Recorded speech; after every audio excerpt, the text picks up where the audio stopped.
All right, hello everyone. We're going to be going over section 4.2, the natural exponential function. So we just learned about exponential functions. Now we're going to learn about this natural exponential function.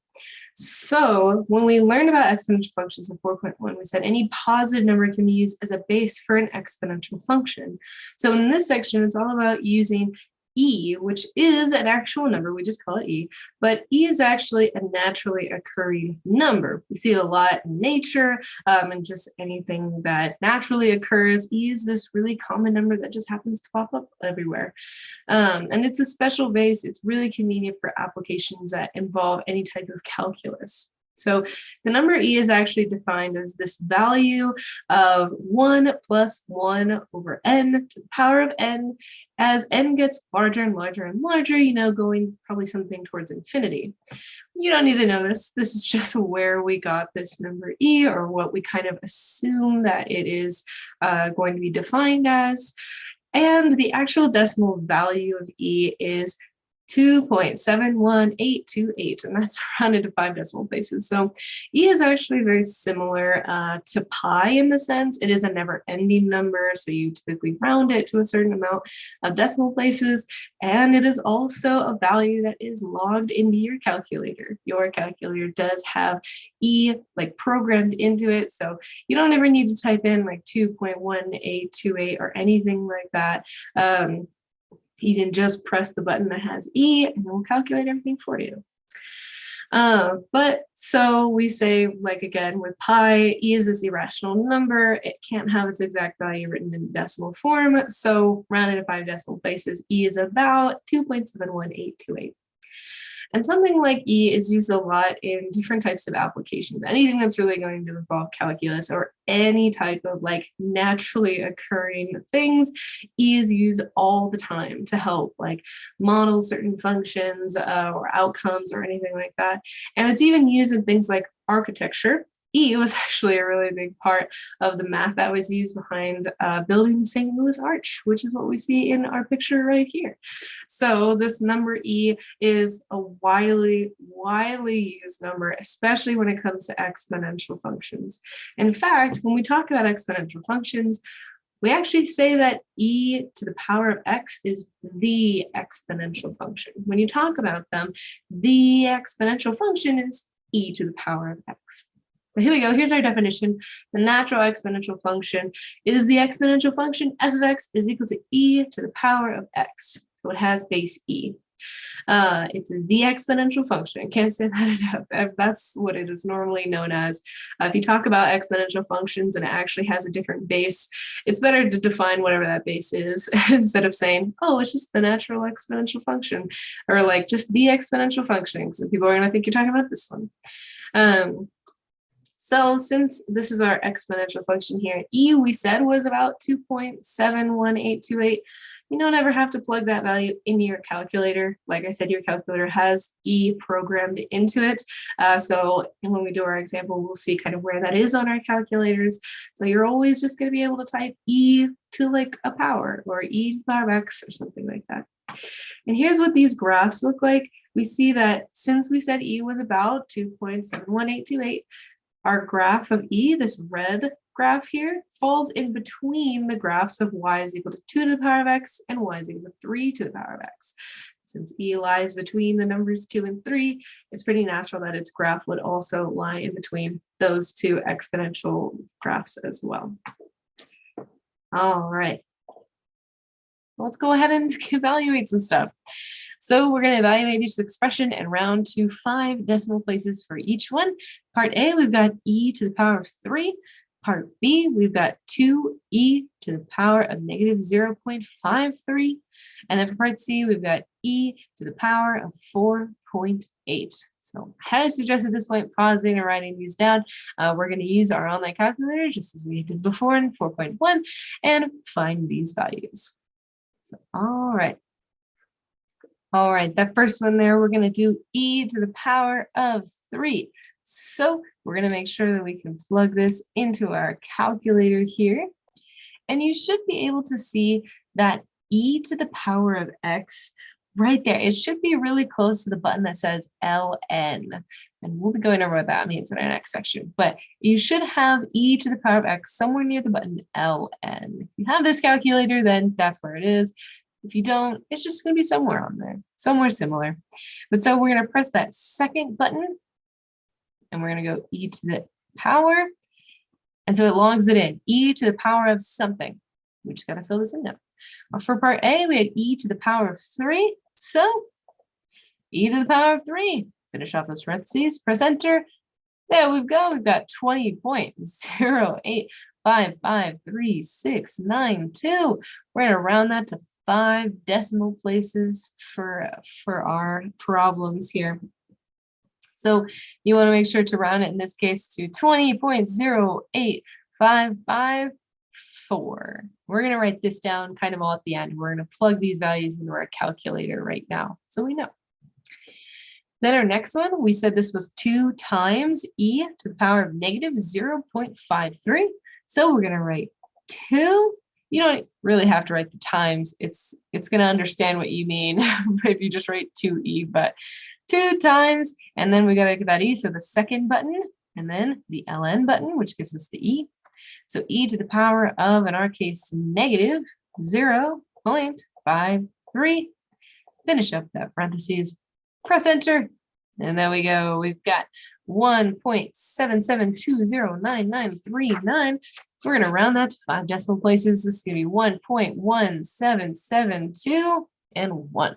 We're going to finish it off right there at 1.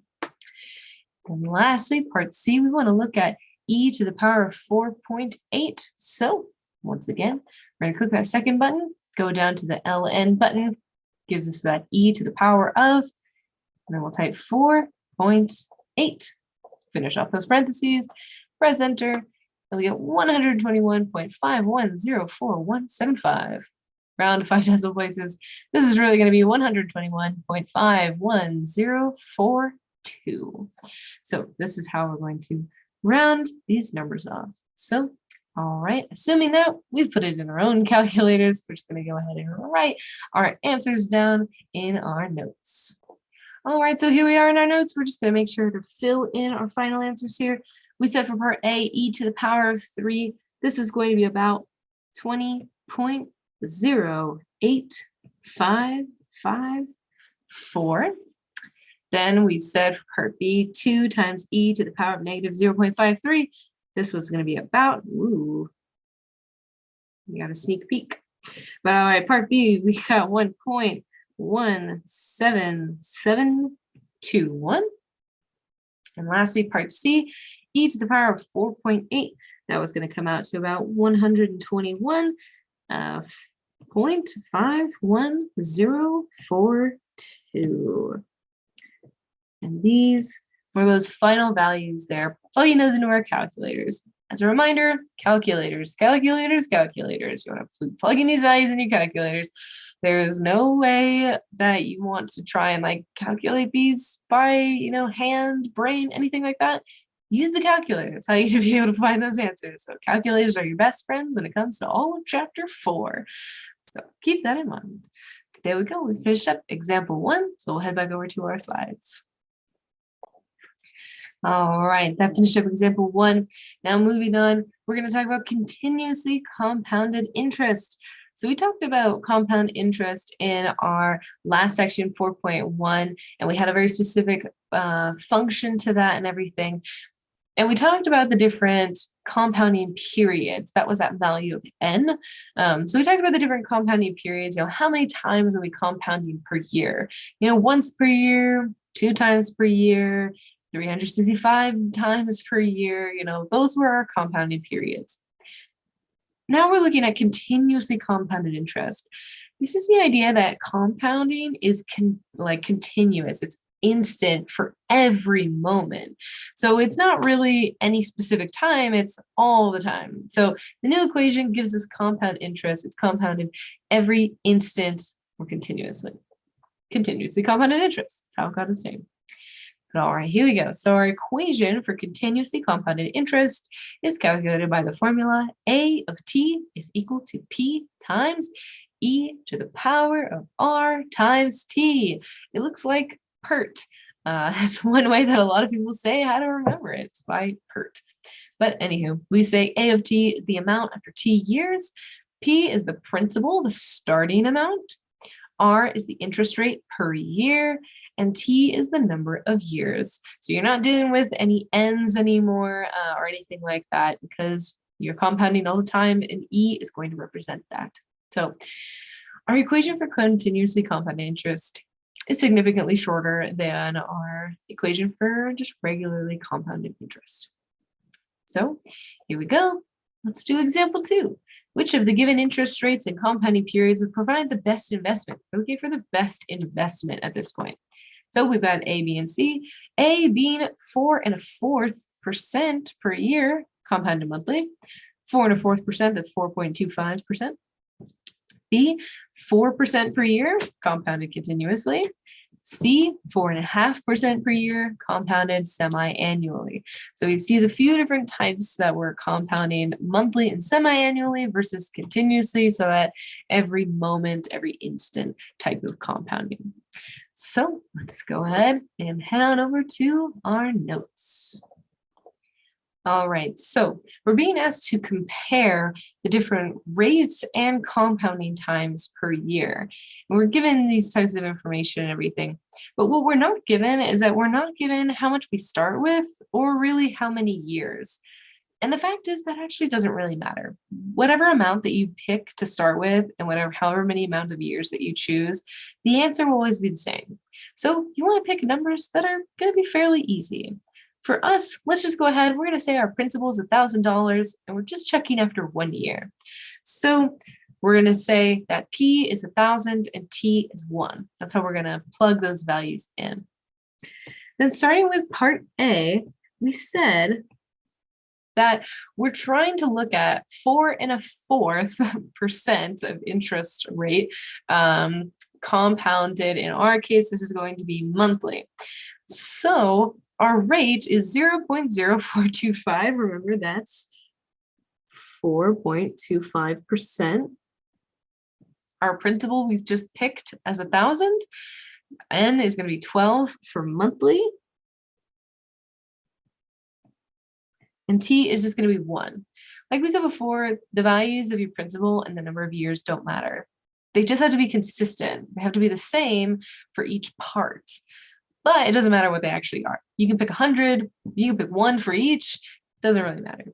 The big thing that does matter is that whatever number it is the same and that you're plugging in the correct rates, values of N, and using the right equation.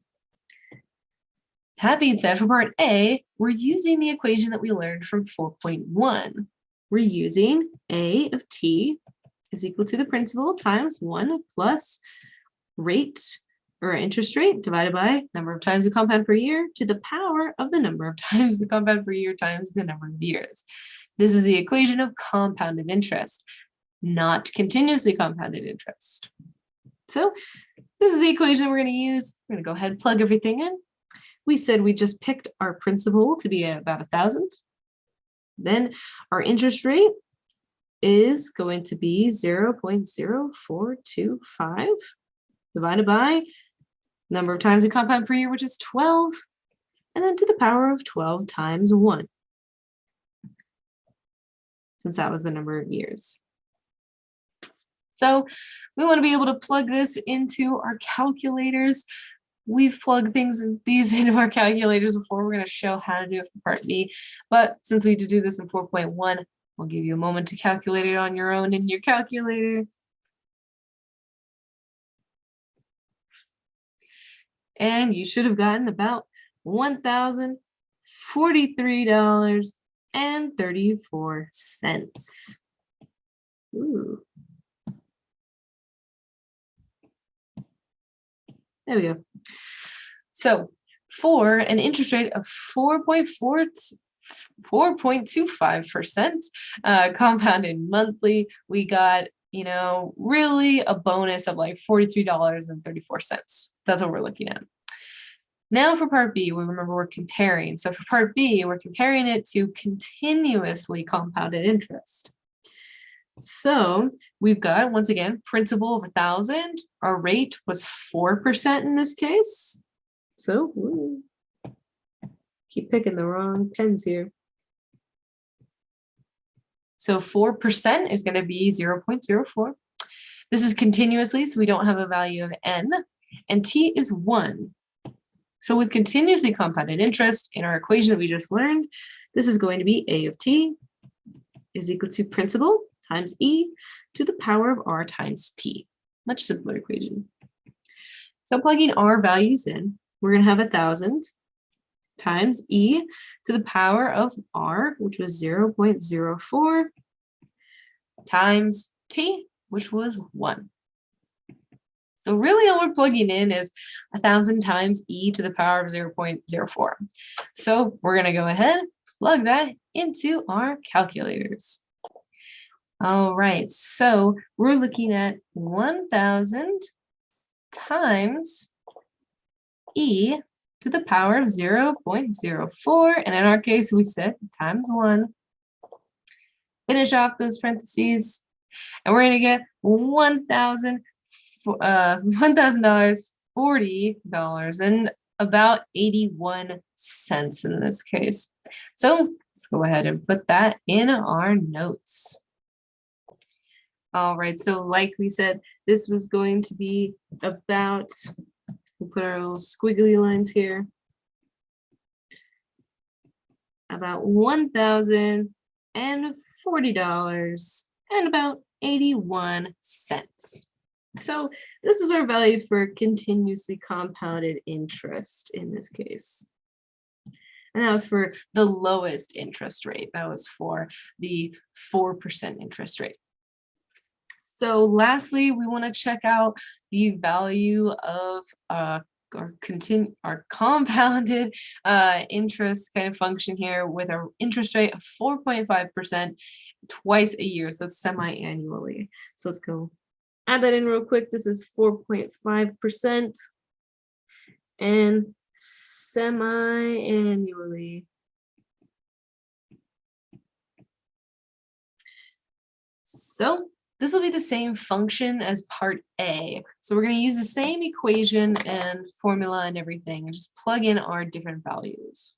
So we've got a of t is equal to our principal, which was p, we said was 1,000, times 1 plus the rate 0.045 divided by n, which was 2. All to the power of, in our case, 2 times 1. So this was that same function that we used for part A. So these are the same. Since they use the same equation, I'll give you a second to calculate this in your own calculator.